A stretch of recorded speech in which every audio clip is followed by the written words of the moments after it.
Hello friends, welcome to all TS vision. நம்ம இந்த வீடியோவில் என்ன பார்க்க போகிறோம்னா, இந்தியன் ரயில்வேலேருந்து புதிய பதவிகளுக்கான நோட்டிஃபிகேஷன் வந்து ரிலீஸ் பண்ணியிருக்காங்க. எந்தெந்த பதவிகளுக்கான நோட்டிஃபிகேஷன் தான் இந்த வீடியோவில் பார்க்க போகிறோம். வாங்க வீடியோக்குள்ளே போகலாம். இந்த பதவிகளை பொறுத்தவரைக்கும் இந்தியன் ரயில்வேலேருந்து தான் ரிலீஸ் பண்ணியிருக்காங்க. அதாவது நார்த்தன் சைடுக்கு வந்து ரிலீஸ் பண்ணியிருக்காங்க. இந்த பதவியை பொறுத்தவரைக்கும் நோட்டிஃபிகேஷன் பார்த்தீங்கன்னா 15/4/2024 அன்று வந்து ரிலீஸ் பண்ணியிருக்காங்க.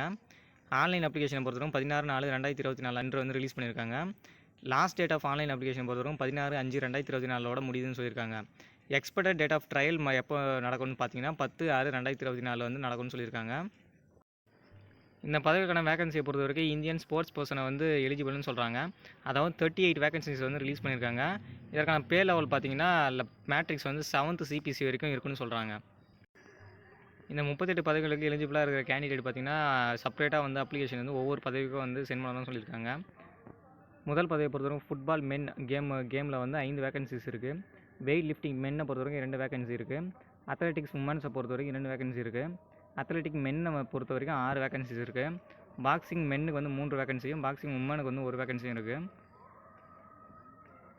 ஸ்விம்மிங் மேன் ஆக்வட்டிக்ஸ் பார்த்திங்கன்னா 3 வேகன்சியும், டேபிள் டென்னிஸ் மென்னுக்கு வந்து 2 வேகன்சியும், ஹாக்கி மென்னுக்கு வந்து 4 வேகன்சியும், ஹாக்கி உமனுக்கு வந்து 1 வேகன்சியும், பேட்மிண்டன் மென்னுக்கு வந்து 4 வேகன்சி, கபடி உமனுக்கு வந்து 1 வேகன்சி இருக்குது.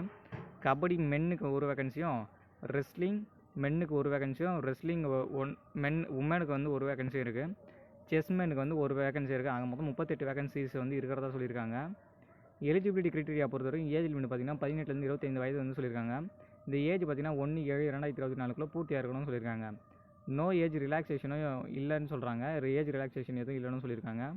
கேண்டிடேட் பார்த்திங்கன்னா 10th matriculation second examination certificate அல்லது ஈக்குவலண்டான மார்க் ஷீட் இருந்தால் போதும்னு சொல்கிறாங்க. நெக்ஸ்ட் இந்த பதவிக்கான ட்ரையல் டெஸ்ட்டை பொறுத்த வரைக்கும் ஃபார் கேம் ஸ்கில்லு, physical fitness and coach observation during ட்ரையல்ஸில் சொல்லியிருக்காங்க. இது வரைக்கும் 40 மார்க் சொல்லியிருக்காங்க. ஃபிட்டான கேண்டிடேட் பார்த்திங்கன்னா 25 அல்லது அதற்கு மேலே வந்து மார்க் எடுத்துக்கணும்னு சொல்கிறாங்க. நாட் ஃபிட் கேண்டிடேட் பார்த்திங்கன்னா பிலோ 25 மார்க்ஸ்க்குள்ளே இருந்தால் நாட் ஃபிட்னு சொல்கிறாங்க. நெக்ஸ்ட் இந்த பதவிகளுக்கான assessment or recognises sports achievements as per norms சொல்கிறாங்க. அதில் வந்து 50 மார்க்ஸ் வந்து மேக்ஸிமம் எடுத்துக்கணும்னு சொல்கிறாங்க. Education qualification and general intelligence personality பொறுத்த வரைக்கும் மேக்ஸிமம் மார்க் பார்த்திங்கன்னா 10 மார்க் வந்து சொல்லியிருக்காங்க. ஃபைனல் மெரிட் லிஸ்ட் வந்து கேண்டிடேட்டுக்கு வந்து யார் ப்ரிப்பேர் பண்ணுவாங்கன்னு பார்த்தீங்கன்னா டோட்டல் மார்க்ஸோடு சேர்த்து trial committee and recruitment committee வந்து ப்ரிப்பேர் பண்ணுவாங்கன்னு சொல்லியிருக்காங்க. மினிமம் குவாலிஃபைங் மார்க்ஸ் வந்து லெவல் 1 18,000லேருந்து 56,900 வந்து இருக்குன்னு சொல்லியிருக்காங்க. மினிமம் குவாலிஃபைங் மார்க்ஸை பொறுத்தவரைக்கும் 60 மார்க் வந்து சொல்லியிருக்காங்க. நெக்ஸ்ட் இந்த பதவிக்கான அப்ளிகேஷன் ஃபீஸை பொறுத்த வரைக்கும் ஃபார் ஆல் கேண்டிடேட்டுக்கு பார்த்தீங்கன்னா 500 ரூபாய் சொல்லியிருக்காங்க. Candidate SC ST women minorities and economically background classes பார்த்தீங்கன்னா 250 ரூபா வந்து சொல்லியிருக்காங்க. இந்த பதவிக்கான அப்ளிகேஷன் பொறுத்தவரைக்கும் 4 பார்ட்டாக வந்து இருக்குன்னு சொல்லியிருக்காங்க. அதாவது முதல் பார்ட்டை பொறுத்த வரைக்கும் அப்ளிகேஷன் ஃபார்மு, ரெண்டாவது பொறுத்த வரைக்கும் பேமெண்ட் எக்ஸாமினேஷன் ஃபீஸ் கட்ட வேண்டியதாக இருக்கும். மூணாவது பார்ட்டை பொறுத்த வரைக்கும் அப்லோடிங் டாக்குமெண்ட் ஃபோட்டோஸ் சைனு தம் இம்ப்ரெஷன் வந்து அப்லோட் பண்ணுற வேண்டியதாக இருக்கும்னு சொல்கிறாங்க. நான்காவது பொறுத்த வரைக்கும் ஆன்லைன் பேமெண்ட் டீட்டெயில் பிரிண்ட் எடுத்துக்கலாம்.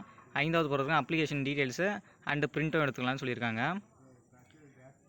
Next proof of date of பர்த்தை பொறுத்த வரைக்கும் 10th அல்லது மெட்ரிக் பாஸ் சர்டிஃபிகேட் வந்து இருக்கணும்னு சொல்லியிருக்காங்க.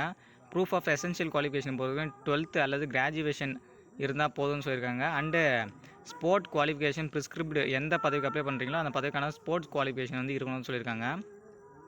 இன் கேஸ் வந்து கேண்டிடேட் வந்து SC ST அல்லது OBC மைனாரிட்டி EWSஆக இருந்தால் அதுக்கான சர்டிஃபிகேட் வந்து கரெக்டாக வந்து ப்ரொவைட் பண்ண சொல்லியிருக்காங்க. அவ்வளோதான் ஃப்ரெண்ட்ஸ், இந்த பதவிகளுக்கான எசென்ஷியல் குவாலிஃபிகேஷன்ஸ் அந்த டீட்டெயில்ஸ் எல்லாம் பற்றி பார்த்து முடிச்சிட்டோம். இந்த பதவிகளுக்கான எலாபரேஷனான நோட்டிஃபிகேஷன்ஸும் அந்த அப்ளிகேஷன் ஃபார்ம்ஸும் நான் டிஸ்கிரிப்ஷனில் கொடுக்குறேன். செக் பண்ணி பாருங்கள். Thank you friends.